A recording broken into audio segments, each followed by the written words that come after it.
So get your lift and just sit yourself on a level elevation. So Juliet, you can stay sitting on a seat just to protect your knee. Otherwise, just sit yourself on a little elevation that just gives you a little space into your chest. So just walk your feet underneath the knees and then bring yourself into a cross-leg position that feels like you're going to be able to stay. When you bring the little toe side of the foot onto the floor, if you make it quite sharply accessing the floor, then it brings your shins to life, it brings your thighs to life. So everything shouldn't necessarily just be kind of just flaccid, if you like. Press the outside edge really precisely into the floor, and then it brings the legs into action. Because this pose is really all about lifting and opening the chest, and you can't do that if the legs are kind of idle. Just let your legs just kind of flop. And Juliet, you can just do this just with legs out in front, but just let the legs kind of flop and then try and lift the chest. You can do it, but then press the outer edge of the feet or just press the soles of the feet down into the floor and activate your shins and your thighs. And then you find that you get a greater elevation up into the chest. So stretch your arms down to the sides. Lift and open the chest, spread the fingers, spread the palms. Just take a few deep in breaths and out breaths. As you stay, feel that you can broaden the space between the finger knuckles. So the finger knuckles on the palms of the hands, the knuckles on the actual fingers. And then just raise your arms in front of you. Feel that your hands are full of awareness, or your brain is aware of your hands. And then bring the fingertips into interlocking, thumbs into touching each other, and then raising your arms. So again, keeping the outside edge of your feet pressing down into the floor, activating the shins and the thighs in order to bring Tadasana into the chest. So listen to the sound of the breath for padangusthasana. And then just release your arms, just warming up the shoulders, swap the interlock of the fingers, turn the palms all the way out, and then raise your arms over your head. Just listening to the sound of the breath as it enters and as it exits.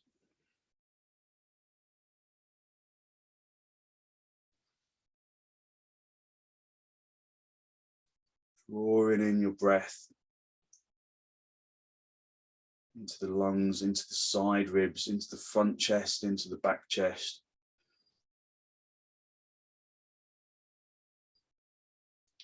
And then just gently release your arms. Just let the hands sit on the backs of the hands on the knees. Just feel how you've brought energy into the arms, around the wrists, around the forearms, around the upper arms. And then bring your hands into Namaste. Press the palms of the hands firmly together, lengthen from the armpits into the elbows. And with an exhalation, allow your eyes to gently close.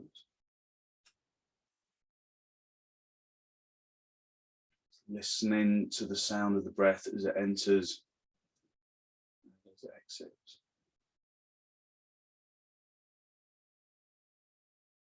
Soften the jaw, drawing the lower teeth away from the upper teeth. Soften your tongue. Soften your throat.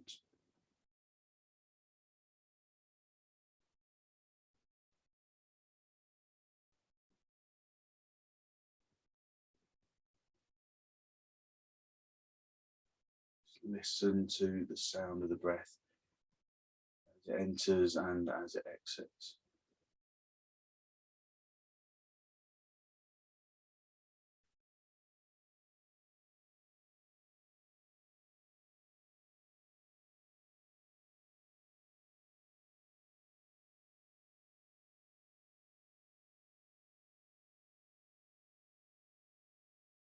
With an exhalation, draw your chin down to meet your chest.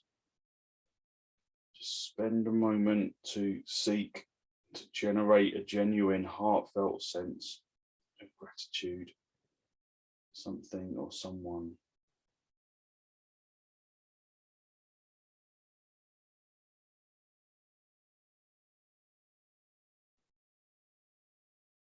Holding on to that feeling, release the backs of your hands down towards your knees, palms facing upwards.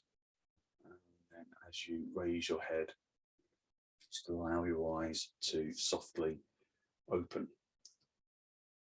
So stretch your legs out in front, and you can use the belt if you want to, or you can just use the, so yesterday we had the belt around the feet just to kind of help to activate the legs, but that's a good method, but sometimes it's good to try it without as well. So try and really slice the shin into the floor, tighten the kneecap, draw the kneecap up away from the shin, draw the kneecap up towards the thigh muscle, try and press the kneecap through to the back of the knee, try and get the back of the knee down onto the floor, hit the thigh muscle firmly, try and lift the thigh muscle up to the top of the leg, and then press the thigh muscle down into the bone, lift and open the chest, and then Tadasana your arms again, so lengthen from the shoulders down into the fingertips and lift and open the chest. Breathe nice and softly, stretch your arms forwards and then extend your arms up and over your head. So as you raise your arms, do you do so while disturbing the legs, or can you maintain the action of the legs, the action of the chest as you raise your arms? So bring your arms back down, reset the action of the legs, the action of the spine, and then raise your arms, and see if you can do that without disturbing anything else. Taking deep inhalations, deep exhalations. Listening to the sound of the breath. Bringing Tadasana into the legs. So you rotate those thighs inwards, lift up into the chest, into the arms,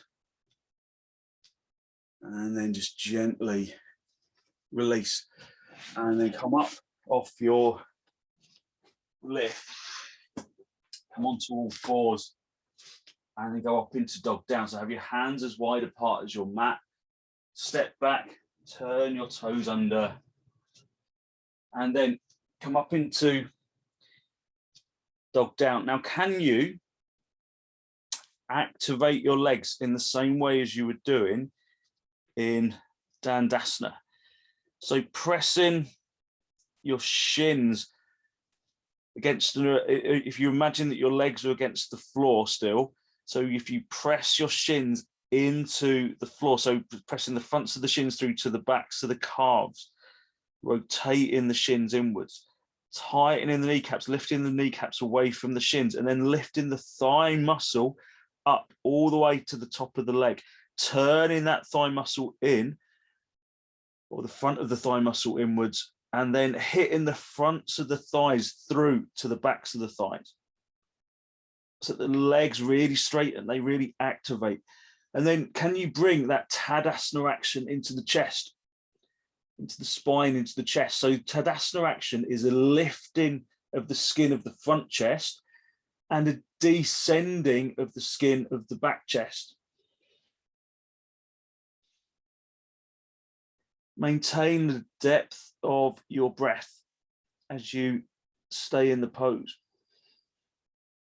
So your body may, as you exert yourself, want you to breathe more quickly and more shallow, but maintain the depth of the breath. Continue to breathe as though you are breathing in swastikasana.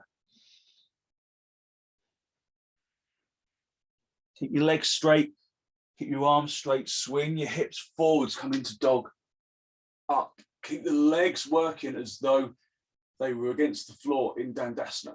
Really working the shins, the kneecaps, the thighs, turning the tailbone in gently, lifting the front chest upwards, front chest towards the collarbone, abdomen up towards the collarbone, and then the back chest draws down from the shoulders down into the small of the back.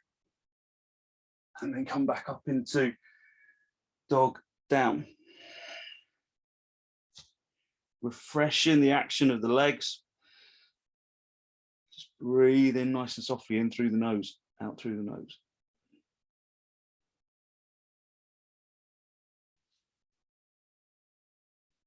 Keeping the legs straight, keeping the arms straight, swing forwards into dog up.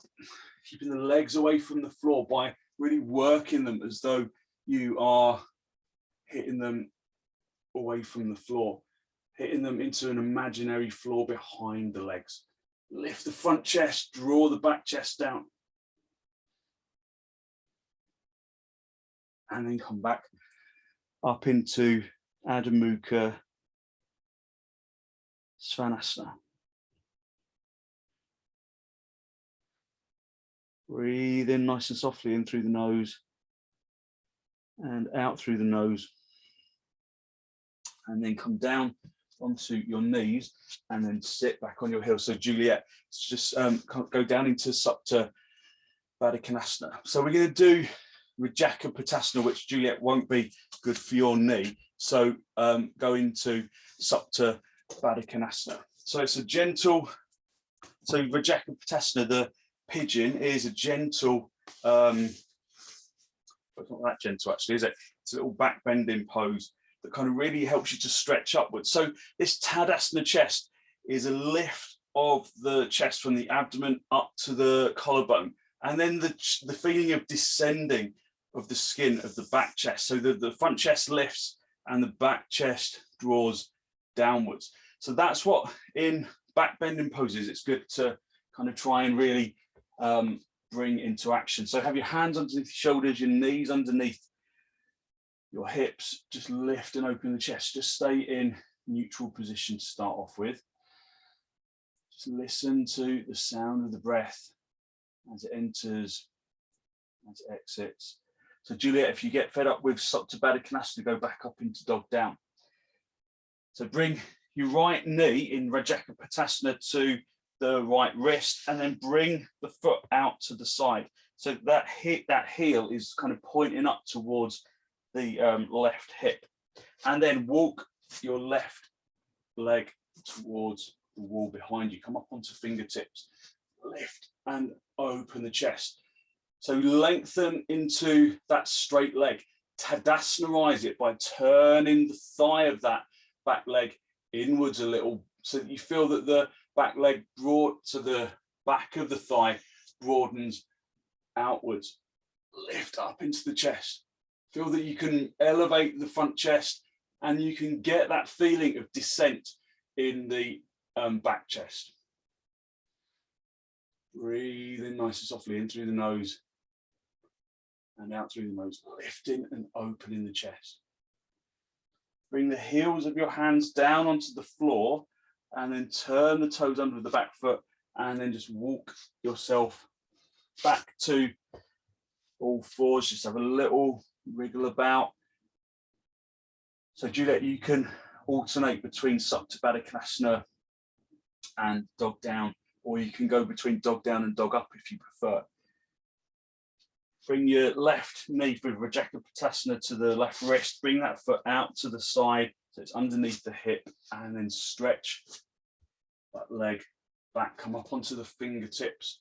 So the position of the hips really needs to come from the two things. From the, you've got to lengthen from this knee and lengthen into the hip, and then work, really Tadasana that back leg.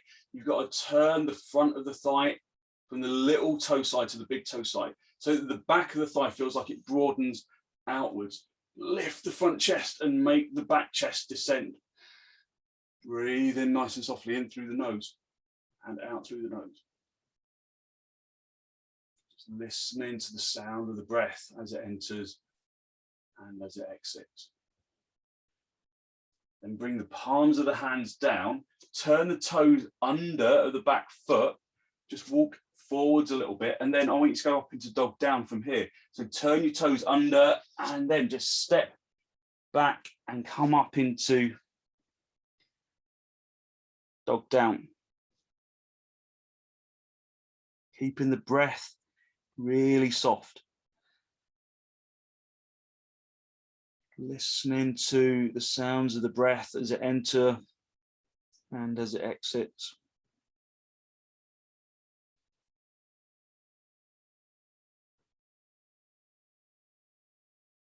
Feeling that sensation of activating the legs while lifting the front chest and letting the back chest descend.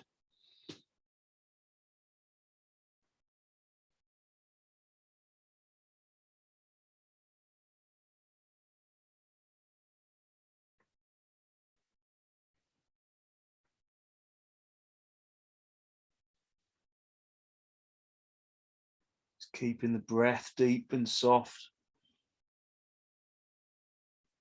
And then just step forward, come up into a standing position. And then bring your feet as wide apart as your mat, turning your toes inwards. Activating the legs as though they're hitting down onto the floor, and then raising your arms up. Hooking the thumbs into the crease of the elbows, using supports if you have got problems with your back. So don't go all the way down, go halfway and put your hands on the back of a chair or on a tabletop or on a windowsill. Otherwise, come forward, elevating that front chest, feeling that as you come forward, you keep lifting the front chest, and then let the head hang down, or just keep the arms on the lift if you aren't going all the way down. But either way, it's the activation of the legs that's the important element of this pose.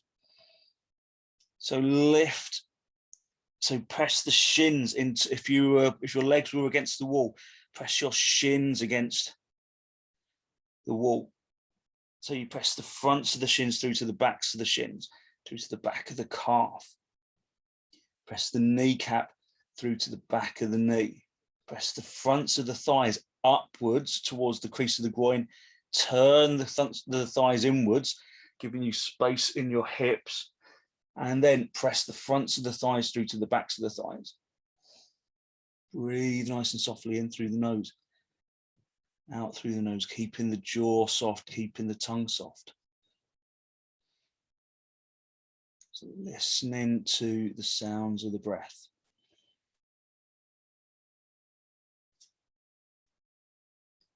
Okay, and then when you're ready,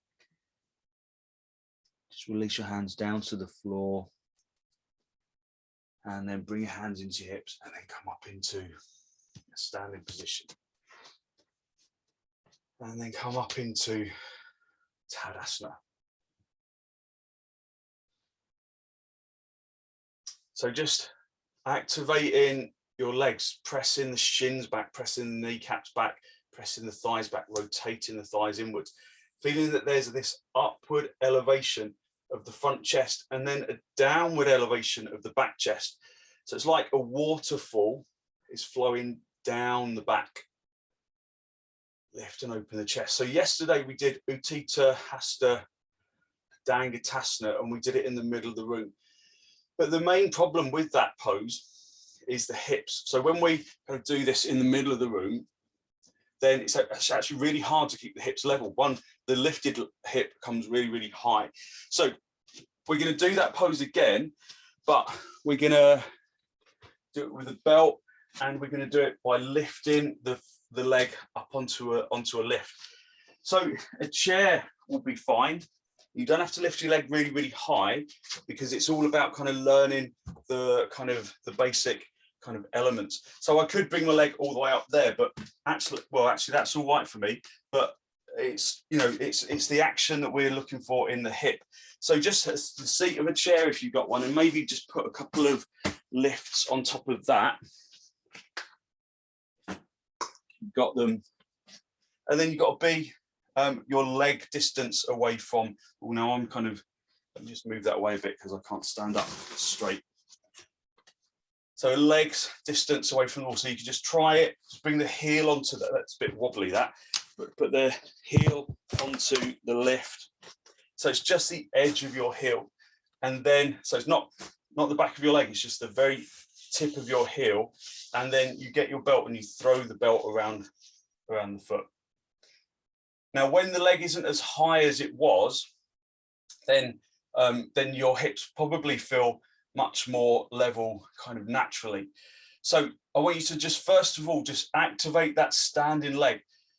So presumably you're standing on your left leg and you're raising your right leg, but it doesn't really matter if it's the other way around. So press the shin of the standing leg back as if you're kind of hitting it into the wall behind you. Press the kneecap into the socket and hit the thigh muscle firmly through to the back of the thigh and turn that thigh muscle inwards. With this lifted leg, the temptation with the lifted leg is to lift the hip up with it. So get your thumb into the crease of the groin and try and encourage that hip to draw downwards so that the leg is level. So lift and open the chest, lift the front chest upwards, descend the back chest downwards, push the foot into the belt, pull the belt towards you. Breathing nice and softly. And then release. And just swap yourself around. So come back into Tadasana and then lift up the other leg, standing on probably the right leg this time, but whichever, just do the opposite way to what you did last time, because I didn't specify before we went up. And then just work into that standing leg. Get that standing leg to really activate. Hitting the shin back, hitting the kneecap into the back of the knee, hitting the thigh muscle firmly into the bone, turning that thigh muscle inwards. And then just feeling where the hips are, and then see if you can lower that lifted leg hip so that the hips come level. And then lift and open the chest. When the hips are level, you can lift evenly. Drawing the back chest downwards. Breathe nice and softly in through the nose and out through the nose.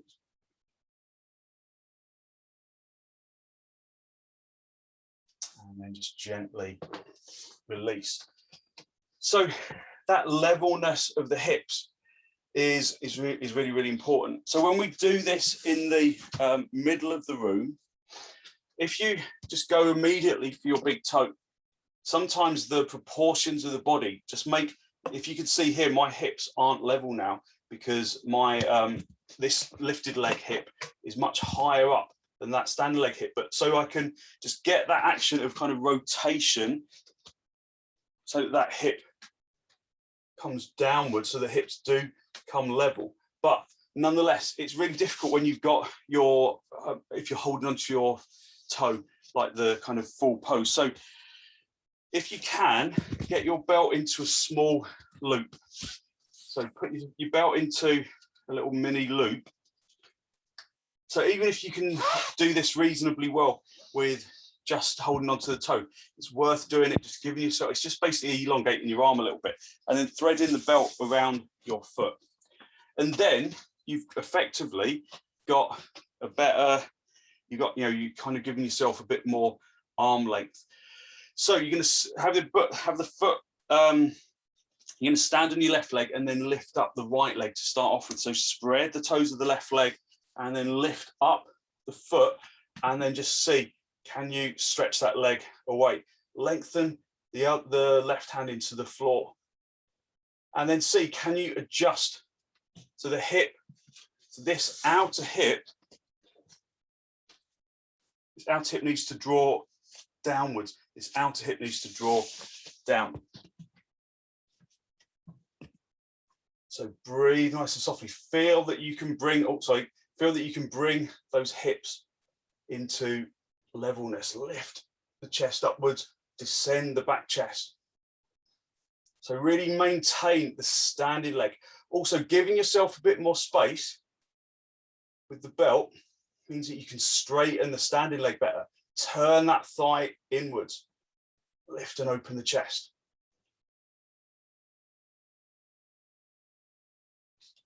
And then just release the leg down. Just swap the belt into the foot.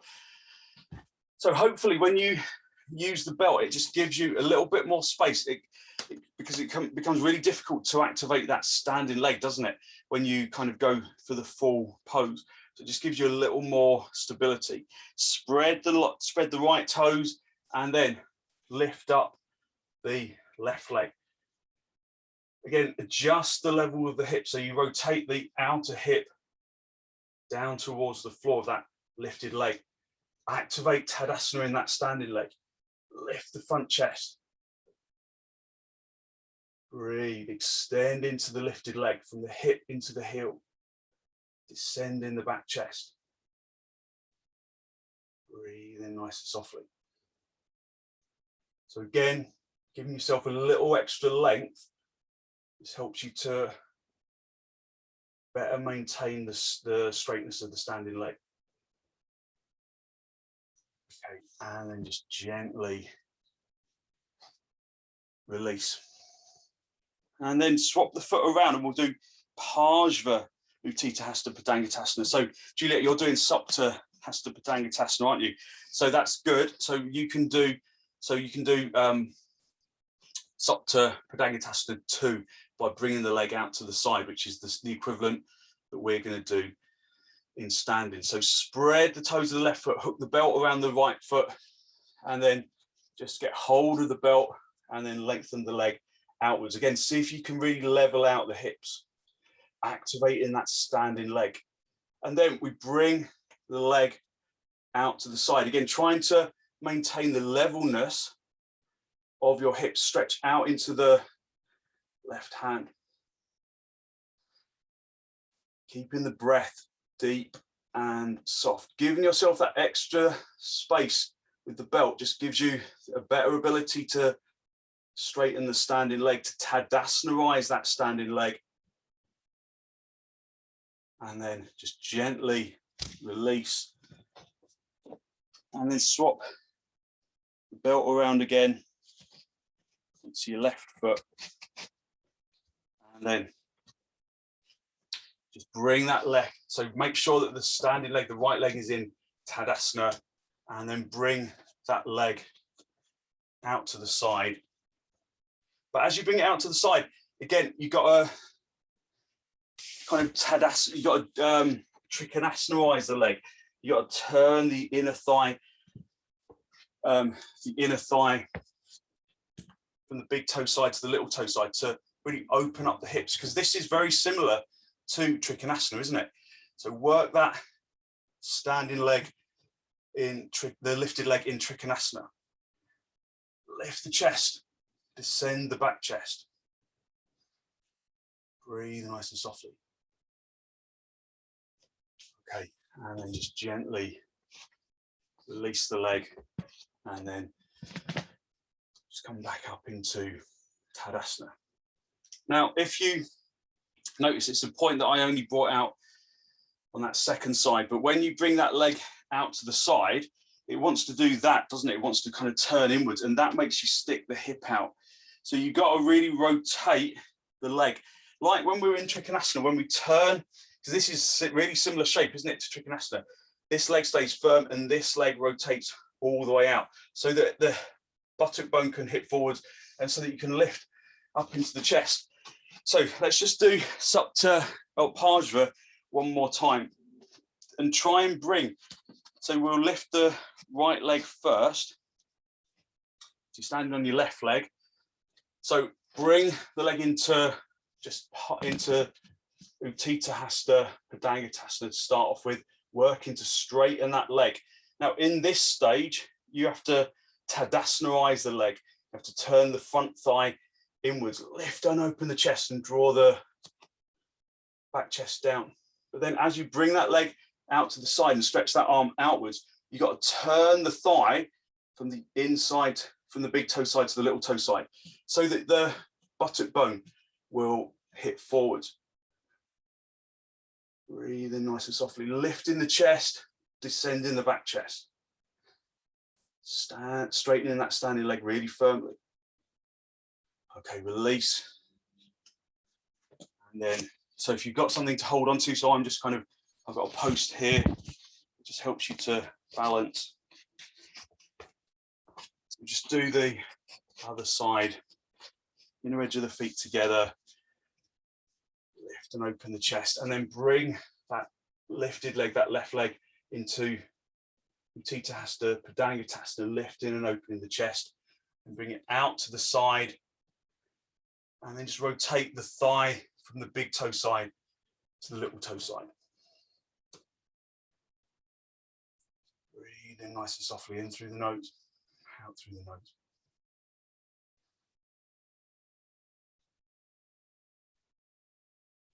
Okay, and then just release the leg, and then come down onto the floor and come into dog down, mukha, svanasana. So after all, that Tadasana action in those standing poses, perhaps your dog down feels different. Maybe it feels lighter. Breathe nice and softly in through the nose and out through the nose.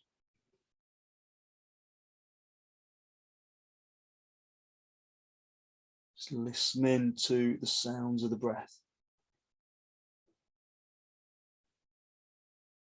So Juliet, for you, we're going to go back into rajakopotasana.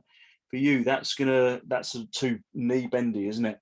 So you can either stay in dog down, or you can go into dog up, or if you need to, just go down into padangusthasana. So you need to leave around this kind of time soon, don't you? So just do something more relaxing, like padangusthasana or shavasana.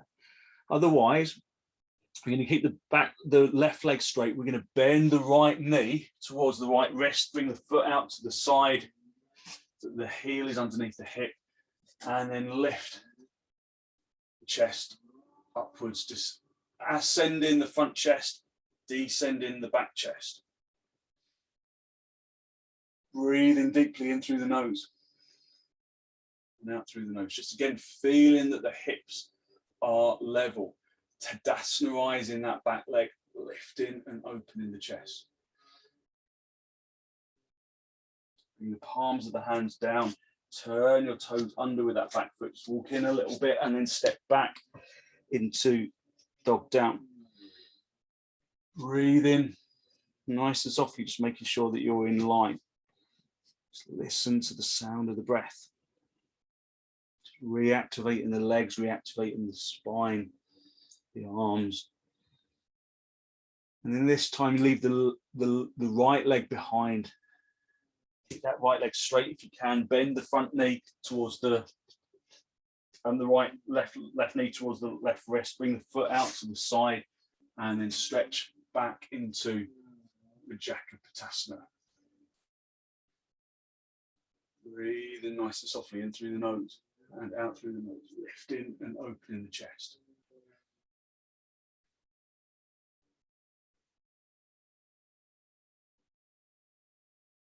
And then bring the hands back down onto the floor, palms onto the floor, turn the toes under, and then just step yourself back into dog down.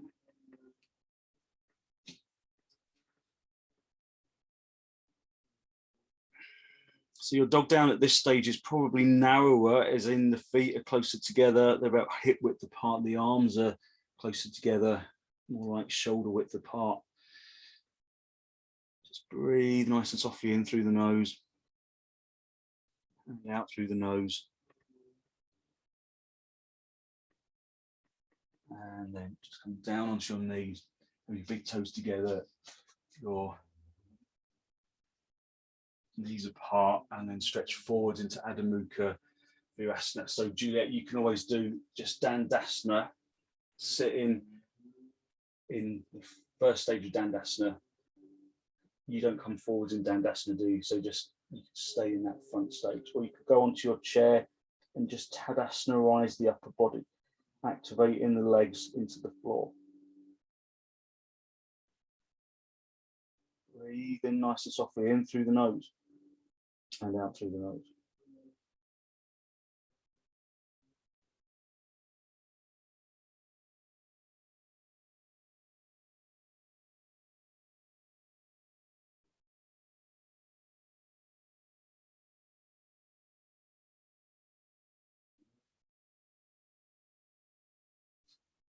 And then bring your hands underneath your shoulders and then just sit back onto your heels and then come into a good cross-legged position.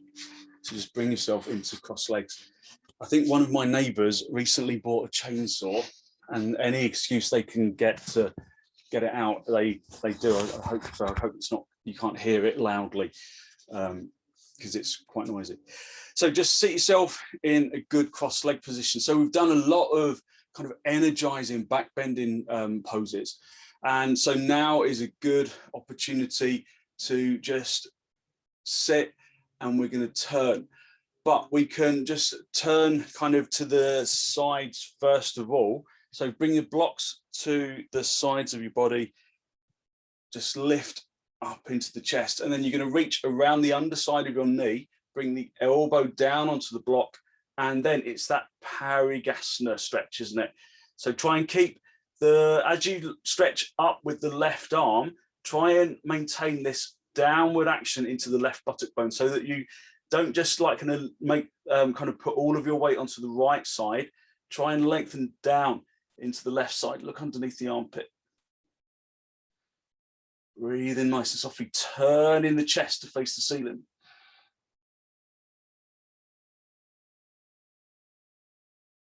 And then come back to the center. So you get this nice kind of lateral extension. Bring your left hand so that the fingers are underneath the knee. Bring the elbow onto the lift, and then just reach over, lifting and opening the chest, turning the chest. Again, trying to keep that right buttock bone firmly down on the floor. Just extending into the lifted arm, lengthening those side ribs. It's a lovely feeling, isn't it? That feeling of side extension. And then come back to the center. So that lateral extension is actually really, actually, I'm not sure if lateral is the right word. The side extension, it is the right word, is it? Well, anyway, that side extension is really hard to activate, isn't it? There's only a few poses that does it. And there's also like the stretch that you get in Setu Bandha, where you kind of open up the front of the hip. Again, a really difficult area to access. There's very few positions that access it. So when you finally lengthen those side ribs, it feels really good, doesn't it? So just spend a few moments just listening to your breath, gripping around your knees, lifting and opening the chest, extending the spine up like you're in Tadasana in the chest, lifting the front chest, descending the back chest. And then with an exhalation, turn to the right side.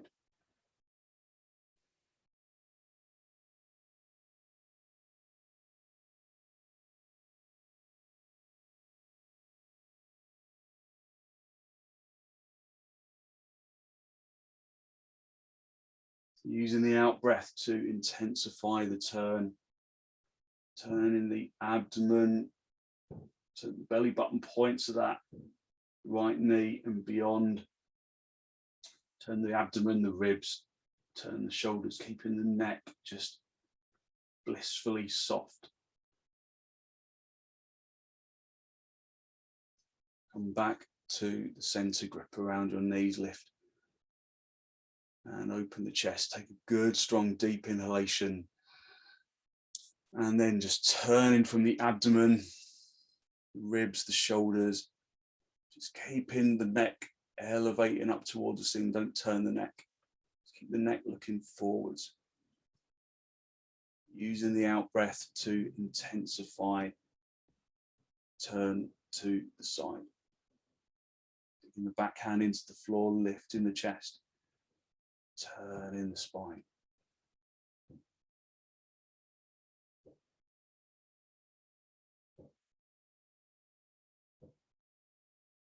And then come back to the center. Good. So just, you can go into Setu Bandha. If you're not going to do Setu Bandha, you can do Viparita Karani or Supta Baddha. So if you're doing Setu Bandha, we're going to use the brick underneath the small of the back. If you can do Setu Bandha, just come down onto the floor with the knees together. If you're doing Viparita Karani, then it's just, you can put a lift underneath the small of your back if you can't lift your legs.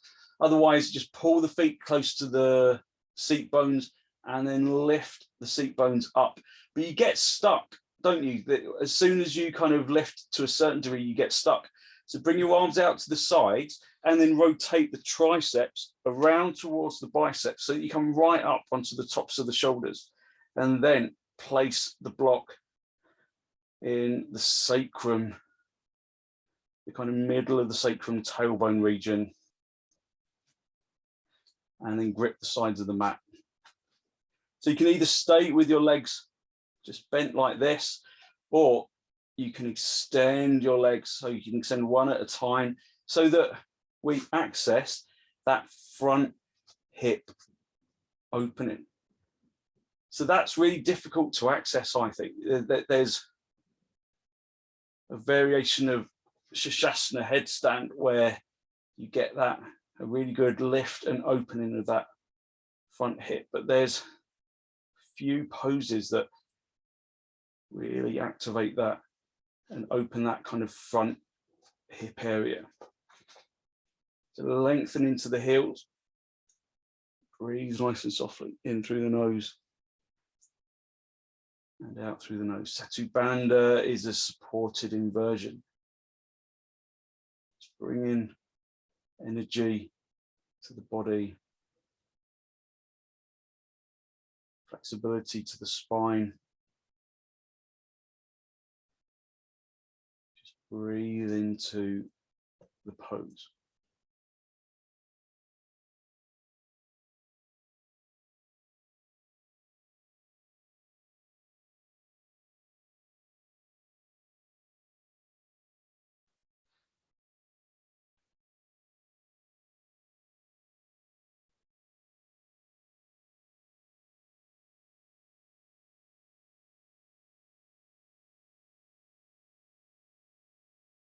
Okay, and then when you're ready, just walk your feet back to the block.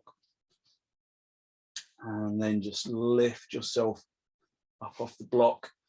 Adjust your shoulders as you come down, and then pull your knees in towards your chest. Just have a little rock from side to side, from top to bottom. So we've done a lot of kind of back bending actions today. A lot of Tadasana action, a lot of action in the chest. So that brings lots of energy, but you need to kind of really level it out in this little kind of massage. Okay, and then just sit yourself up.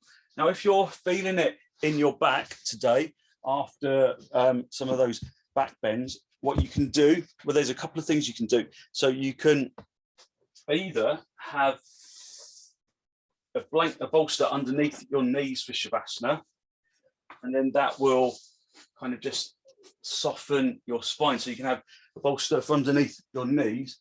But if it's your legs that feel like it's done the most work, then you can put your bolster, just be in Shavasana and put your bolster on top of your legs. And then that really helps to quieten and relax the legs. So bolster underneath the knees if you feel that you need to soften your lumbar, or bolster on top of your knees if you feel like you need to release your legs. So just let yourself rest into the floor. It's nice and even breath. Just listening to the sounds of the breath as they enter and as they exit.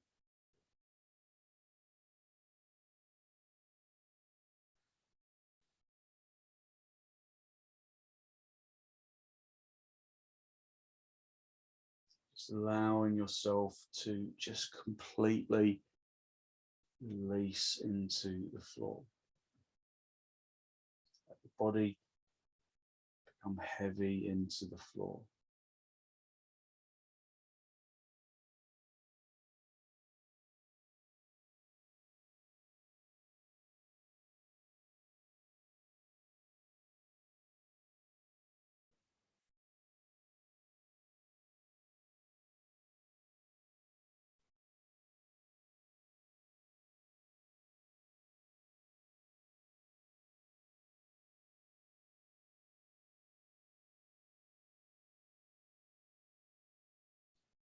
So when you completely release your muscles, hooking the muscles of the arms and of the legs,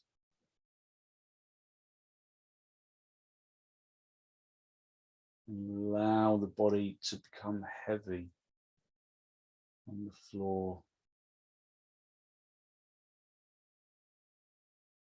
Perhaps you start to observe that feeling of lightness that rises to the uppermost skin, like helium in a balloon.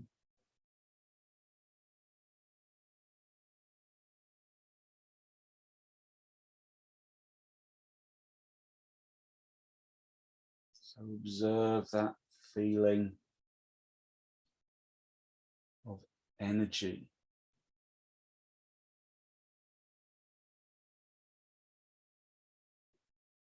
Because if you let your body become completely still, then your energy still wants to make itself known.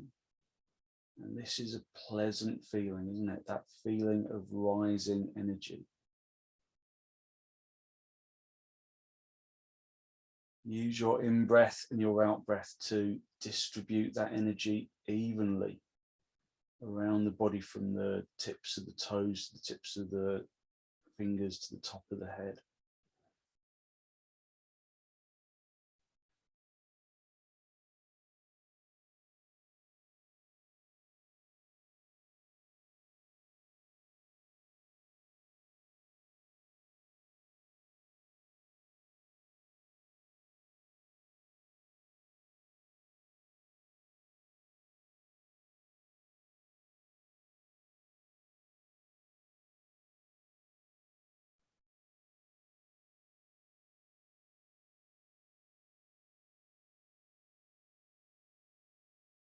Just continuing to focus on long, slow, deep, deliberate breaths.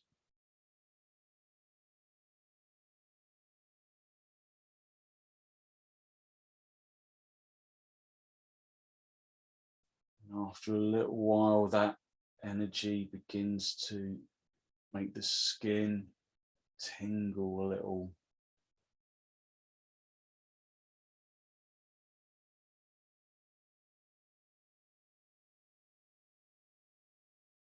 And when you're ready, just gently begin to wriggle your toes, wiggle your fingers. Just bring yourself back into this physical pose. And then just, if you've got the bolster on your legs, just move it out of the way, pull your knees in toward your chest, and then just have a little free rock from side to side, just a little grounding massage on your spine. And then when you're ready, just gently roll over onto your right side. And then straighten out the top leg. Just bring yourself back up into a seated position and come into cross legs with the hands in the masti, just a final spinal lift. Draw your breath in through your nose down into your abdominal region.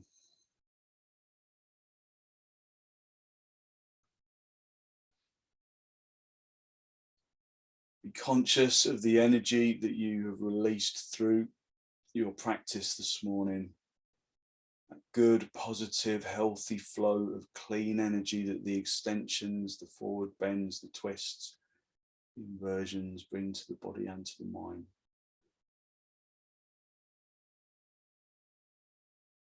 And then gently draw your chin down to meet your chest.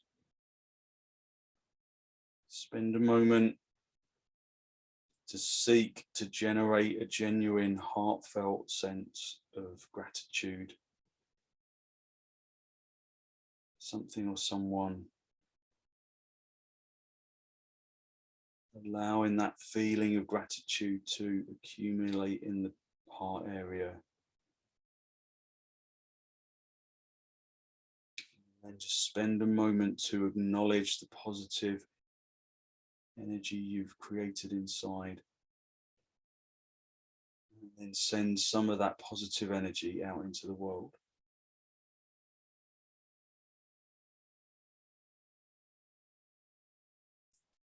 And by sharing our positive energy comes back to us.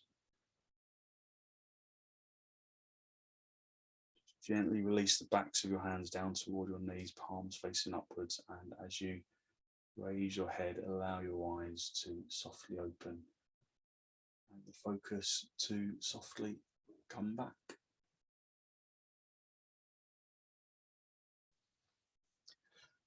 Thank you very much. Thank you. So hopefully you feel like you've given yourself a good awakening that you can take into the rest of your day. So thank you very much for joining me.